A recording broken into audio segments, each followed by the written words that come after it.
네, 안녕하세요. 부동산쇼 박찬호입니다. 너무나 충격적인 내용이라 당연히 시행되지 않을 줄 알았던 소득세법 개정안. 이사 가는 건 꿈도 못 꾸게 할 장기 보유 특별공제 폐지 법안이 이재명 대통령의 SNS 지지로 진짜로 시행될 것 같은데요. 관련 내용 알아보겠습니다.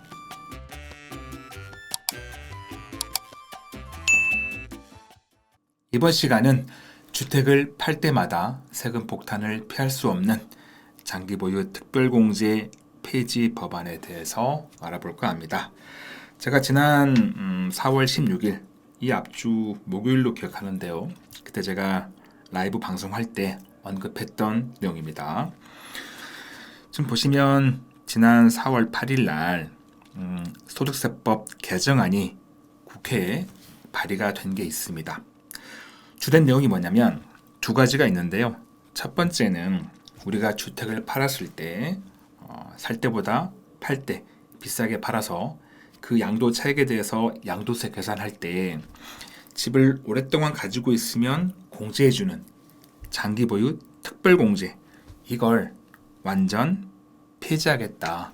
이 내용하고 이걸 폐지하면서 그러면 공제 받는 게 전혀 없는데 이에 대한 대안은 없는 거냐? 그 대안이 뭐냐면 이걸 폐지한 대신에 양도세 계산할 때 산출된 세액에서 평생 1회 안에서, 여러분 아닙니다. 딱 한 번에 한해서 2억까지 감면해 주겠다. 이 두 가지가 앞으로 법 바꿔가지고 시행하겠다고 발의가 됐었습니다. 그때 제가 이 내용 방송하면서 드린 말씀이 이건 말이 안 되는 거다. 시행될 리가 없다. 그리고 국회 문턱을 넘어서도 안 된다. 통과돼서는 안 된다. 라고 말씀드렸는데 왜냐면 정말 이렇게 돼서 안 되거든요. 그래서 정말 그냥 일종의 해프닝으로 넘어갈 줄 알았는데 이 개정안이 발의가 되고 한 10일 지난 시점, 지금 그림 보시면 이재명 대통령이 SNS에 글을 남겼습니다. 이때가 4월 18일이에요. 한 10일 지난 시점.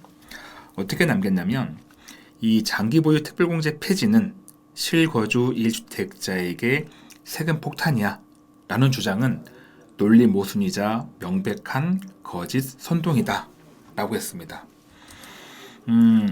이제 이거를 어떻게 바라봐야 되냐면 저는 그래요. 이 1주택자, 그리고요, 이 1주택자뿐만 아니라 이 장특공을 폐지하는 거는 다주택자도 장특공제가 없는 겁니다. 예, 자체를 다 폐지한 거니까. 자, 이 내용을 어떤 법적 논리, 과연 이 장기보유 특별공제를 폐지하는 게 이 법리에 맞는 거냐 안 맞는 거냐, 이게 중요하지 않다고 봐요. 일단 이걸 받아들이는 국민 입장에서는 그동안에는 오랫동안 가지고 있으면 일정 요율만큼 공제를 받았습니다. 자, 받던 혜택을 없애는 거잖아요. 그러면 국민 입장에서는 이게 법리에 맞냐 안 맞냐, 이건 중요한 게 아닙니다. 내가 받았던 혜택을 당장 못 받는 거니까 이 부분에 대해서 부담이 커지는 거고, 공제가 안 되면 당연히 양도세 올라가겠죠. 이 자체는 폭탄이 맞다는 거죠. 예, 법리를 따지는 게 아닙니다. 그동안 받았던 걸 갑자기 못 받는 거니까. 그래서 한번 이런 것들은 굳이 논리보다는 국민 입장에서 한 번쯤 더 생각을 했으면 좋겠고요. 그리고 또 한 가지가 이 장기보유 특별공제를 폐지하게 되면, 저도 그때 라이브 할 때 그랬습니다. 분명 매물 잠길 거다. 누가 집을 팔겠느냐. 매물 잠겨 불러올 거다. 이 주장에 대해서는 갑자기 전면적으로 폐지하면 그럴 수 있겠지만 점진적, 단계적으로 폐지할 기회를 준다면 다 해결된다라고 했습니다. 자, 근데 이게 저도 그때 라이브 때 말씀드렸지만 매물 잠김, 이게 왜 나오는 거냐? 제가 뒤에 한 번 더 보여드리겠지만 지금 현재 기준으로 장기보유 특별공제를 혜택 받을 때 하고 아예 폐지가 돼가지고 받지 못할 때 세금 차이가 어마어마하게 납니다. 세액 감면 2억 평생 한 번입니다. 한 번 집을 팔 때야 세금 2억 감면 받으니 뭐 세금을 좀 줄인다 가정을 해요. 그러면 그 다음에 집을 팔 때는 감면 없잖아요. 세금 다 내야 됩니다. 또 한 가지 중요한 거는 우리가 집을 팔고 특히 이제 살던 집, 1주택자가 내가 살던 집을 팔았습니다. 그러면 살던 집을 팔았으니 내가 새로운 집을 사야 될 거잖아요. 이사 갈 집을. 이사 갈 때 같은 컨디션, 같은 평형, 같은 금액대의 주택은 다시 구입 못 해요. 왜? 세금 내고 나면 남는 게 적어지니까. 한번 집을 팔면 그 다음 이사 갈 때는 우리 흔히 말하는 다운그레이드, 다운사이징 해야 됩니다. 평을 줄여야 돼요. 아니면 입지를 조금 더 벗어나거나 좋은 입지에서 조금 안 좋은 입지로 이렇게 좀 벗어나야 됩니다. 그래야 살 수 있어요. 이런 것 때문에 집을 팔면 어떤 나의 주거 여건이 안 좋아지는 건데 집을 팔겠냐는 거죠. 안 팔죠. 팔면 손해인데. 그래서 매물 잠김을 불러올 거다. 이거는 전면적으로 폐지하든 점진적으로 폐지하든 그건 같다는 겁니다. 그리고 이런 말도 하셨습니다. 거기다가 장기 보유 특별공제 이 제도를 부활시키지 못하도록 법으로 명시해 두면 정권이 교체가 되더라도 대통령이 마음대로 바꾸지 못하니까 집을 팔지 않고 버티는 게 의미가 없어지는 거다라고 하셨어요. 그런데 이 법이라는 거 대통령이 마음대로 바꿀 수 있나요? 법은 대통령이 바꾸는 게 아니고 국회의원이 바꾸죠. 국회 본회의를 통과해야 되니까. 그나마 대통령이 할 수 있는 건 시행령이죠. 시행령. 대통령령. 네. 법에 명시해 두면 당연히 국회의원들이 바꾸는 거죠. 물론 지금 이제 여당이 이 국회 과반 이상을 차지하고 있는 이런 게 계속 유지가 된다면 가능하겠죠. 하지만 국회의원 수가 만약 뭐 과반 넘지 못한다면 그때 모르는 거거든요. 이것도 장담할 순 없는 겁니다. 그러면서 이런 말씀도 하셨습니다. 부동산 투기용 대출은 전면 봉쇄하고 기대출금도 엄격히 회수하고 보유 부담도 정상화되면 지금의 지나치게 높은 부동산 가격은 정상화 될 수밖에 없다라고 하셨는데 이 부동산 정상화 앞으로의 일입니다. 먼 미래의 일. 먼 미래의 일은 신이 아닌 이상 장담할 수 없습니다. 예를 들어서 똑같은 말이라도 부동산 정상화를 위해서는 이런 게 꼭 필요합니다. 라는 것하고 이렇게 하면 정상화 될 수밖에 없어요. 이거 좀 다르다는 거죠. 네. 이런 것들은 이제 아주 강력하게 이 수요를 억제하는 건데 과연 억제한다고 이게 정상화 될까? 한 번쯤 고민이 필요하지 않나. 더구나 장특공 폐지하면 집을 팔긴 분명 어렵습니다. 이사 가는 게 불가능하니까. 같은 조건의 집으로. 물론 이제 뭐 마지막 말씀입니다만 자산 증식 수단에서 부동산 말고 훌륭한 대체 수단, 뭐 주식이 있으니까 그쪽으로 가라. 그럼에도 불구하고 위험과 부담을 안고 끝까지 버틴다? 결정은 자유다. 하지만 경제적 이익 손실은 잘 계산해야 할 것. 자, 그런데 여기서 1주택자이면서 이 집에 거주하고 있어요. 이런 분들은 누구도 뭘 할 수 없는 분들입니다. 자, 이분들이 장기보유 특별공제가 폐지가 돼요. 그래서 살다가 그 집을 팔아요. 내가 새롭게 살 집을 구하려고 할 때 세금 내고 나면 돈이 많이 주니까 새로운 집은 조금 더 낮은 금액대 집을 사야 되거든요. 아까 말씀드린 대로 내가 평을 줄이든 아니면 좋은 지역에서 조금 더 안 좋은 집으로 옮기든 해야 되는데 그게 싫어서 팔지 않고 보유한다면 여기서 말하고 있는 버틴다면 이건 잘못된 거냐? 그렇지 않잖아요. 왜? 집 하나만 가지고 있고 내가 살고 있으니 이분들은 어떤 잘못도 없는 분들입니다. 지금 정권의 기준으로도. 이분들이 내가 팔고 어디 가려면 내가 손해니까 계속 살아야지. 만약 그 당시에 그때 대통령 말씀대로 정말 매물 잠김이 없어가지고 시장에 매물이 많으면 문제가 안 돼요. 근데 혹시나 매물이 잠겨서 시장에 안 나와서 이렇게 원하는 대로 가격 형성 안 된다. 그러면 이런 분들도 억지로 팔도록 할 거냐, 보유세 엄청 올릴 거냐. 이게 글쎄요, 정말 좀 고민이 필요하지 않나 라는 생각이 듭니다.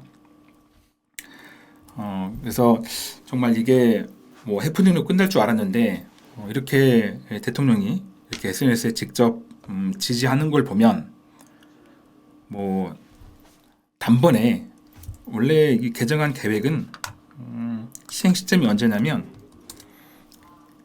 올해 안에 국회 문턱을 넘어서 27년 1월 1일부터 시행할 예정입니다. 근데 이제 이렇게 전면적으로 폐지하는 건 안 된다고 했으니까 대통령도 이때부터가 아니더라도 뭐 전면적으로 뭐 5년 후, 10년 후 할 수는 있겠지만 어쨌든 제가 바라보는 관점에서는 이 장독공 폐지가 부동산 시장, 주택 시장에 그렇게 좋은 쪽으로 작용되기는 어려워 보인다. 오히려 안 좋은 쪽으로 가지 않을까 싶습니다. 통과가 안 되길 바랍니다. 지금 보여드리는 거는 제가 라이브 때 보여드린 건데요. 한번 비교해봤습니다. 이 장특공이 폐지가 될 때하고 지금처럼 유지가 될 때 이거 비교해봤어요. 먼저 1주택자의 경우입니다. 양도 차익이 10억일 때, 20억일 때, 30억일 때, 40억일 때 이제 차익이 다른 거고요. 조건은 같아요. 보유 거주 10년씩. 보유도 10년, 그 10년 동안 거주까지 10년 다 한 거예요. 그러면 지금 기준은 이렇게 10년 보유 10년 거주면 12억 초과분의 양도 차익에 대해서 양도세 계산할 때 장특공이 80%입니다. 양도 차익이 10억일 때 80% 공제받으면 세금이 약 1,412만 원이에요. 그런데 장특공 폐지돼 가지고 하나도 못 받아요. 똑같은 10억 차익 남았는데 그때 세금은 0원입니다. 이 0원이 세금 없는 게 아니에요. 계산하면 약 한 1억 4,637만 원 나오는데 평생 한 번에 대해서 이 양도세 2억까지 감면해 주니까 요걸 다 이제 감면 받는 거죠. 그래서 0원이 되는 겁니다. 자, 이때는 어쨌든 한 번은 이득이죠. 지금보다 어쨌든 세금 안 내니까. 그런데 양도 차익이 커지면 달라집니다. 자, 20억일 때 양도 차익 80% 공제 받으면 약 9,400만 원인데 공제 못 받으면 약 4억 1,900만 원입니다. 이 금액도 2억 감면 받은 거. 감면 못 받으면 6억 1,900입니다. 양도 차익이 30억일 때 80% 공제 받으면 약 1억 7천인데 공제 못 받으면 8억 5천입니다. 이것도 역시 2억 감면 받았을 때 감면 못 받으면 두 번째 파는 거죠. 첫 번째가 아니라 두 번째 팔아버리면 10억 5천입니다. 세금이. 파는 금액 50억에 팔았어요. 근데 여기서 다 8억 내면 8억 5천 내면 41억 5천 남죠. 이걸로 새 집을 구하려고 할 때 똑같은 조건의 집을 구할 수 있을까? 못한다고요. 네. 왜? 똑같은 조건은 50억일 거니까. 결과적으로 평을 줄이든 좋은 지역에서 안정적 넘어가든 이렇게 다운그레이드가 될 수밖에 없는 겁니다. 자, 40억일 때 볼까요? 80% 공제 받으면 약 2억 5천, 못 받으면 약 13억 천. 이것도 역시 2억 감면 받아가지고 감면 못 받으면 15억입니다. 1주택자만 그런 거냐? 아닙니다. 다주택자 볼까요? 어차피 장특공 아예 폐지한 거니까 장특공은 1주택자든 다주택자든 공제가 아예 없다는 얘기예요. 이 다주택자 같은 경우에 중과세가 아닌 일반 과세 팔아도 장특공 없다는 얘기예요. 이때 한번 비교해 볼까요?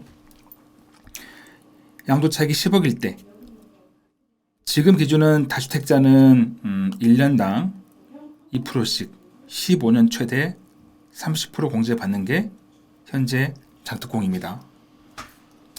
그래서 양도 차익 10억일 때 30% 공제 받으면 세금이 약 2억 8천이에요. 하나도 못 받으면 그땐 2억 2천입니다. 6천만 주는 거는 2억 감면 받아가지고 감면 못 받으면 4억 2천인 얘기죠. 자, 그 다음에 양도 차익이 20억일 때 30% 공제 받으면 6억 1,900, 못 받으면 7억 1,600. 이것도 역시 2억 감면 받은 거. 못 받으면 9억 1,600. 30억일 때 30% 공제 받으면 약 9억 6천, 못 받으면 12억 1천, 가면 못 받으면 14억 1천. 40억일 때 30% 공제 받으면 13억 천, 못 받으면 17억 6천, 2억 가면 못 받으면 19억 6백 이렇게 되는 거죠. 세금 차이가 아주 많이 난다고요. 차익이 클수록. 그래서 이 장독공을 폐지하는 거는 논리를 떠나서 우리 국민 입장에서는 좀 맞지 않다. 그리고 시장에 그렇게 정상화보다는 매물 잠김처럼 비정상화로 갈 확률이 높다라는 게 제 개인적 소견이고, 만약에 장독공이 정말로 법적으로 문제가 있는 거라면 법리에 현재 80% 공제율 2일주택자 같은 경우에 이걸 조금 줄이는 건 이해가 된다. 최대 요율을 80%를 60% 또는 이렇게 금액 나눠가지고 80, 70, 60, 50 좀 줄이는 거, 아니면 장독공을 최대 한도 금액을 정한다거나 얼마까지만 공제되는 거야 이렇게, 이런 것도 이해가 되겠는데 아예 폐지하는 거는 글쎄요, 참 정말 개인적인 바람은 해프닝으로 끝나길 바랍니다.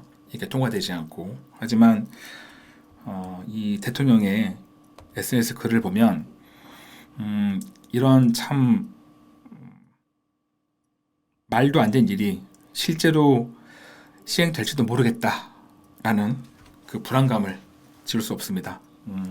여러분들은 어떻게 생각할지 모르겠지만 앞으로 좀 주의 깊게 안 되길 바라면서 주의 깊게 상황을 지켜봐야겠습니다. 마무리할 시간입니다. 저에게 큰 힘이 되는 구독하기와 좋아요, 알림 설정 꼭 눌러주시고요. 저는 다음 영상에도 최선을 다하겠습니다. 고맙습니다.